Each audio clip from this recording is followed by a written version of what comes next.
आई आणि बाबा हे तर म्हणतोच आपण, पण मग पॅरेंट्स हा शब्द वापरतो तर नीस नेफ्यूला काय वापरतो? चला तर बघूया आपण. जसं मदर आणि फादर जर असेल तर त्यांना आपण म्हणत असतो पॅरेंट्स. तसंच अंकल आणि आंट असेल तर त्यांना आपण म्हणत असतो पिबलिंग्स.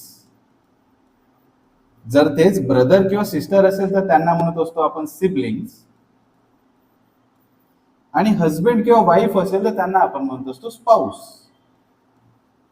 जर नीस किंवा नेफ्यू असेल तर त्यांना आपण म्हणत असतो निबलिंग्स. गर्लफ्रेंड किंवा बॉयफ्रेंड असेल तर त्यांना आपण म्हणत असतो पार्टनर. आणि ग्रँडसन किंवा ग्रँड डॉटर असेल तर त्यांना आपण म्हणत असतो ग्रँड चाइल्ड.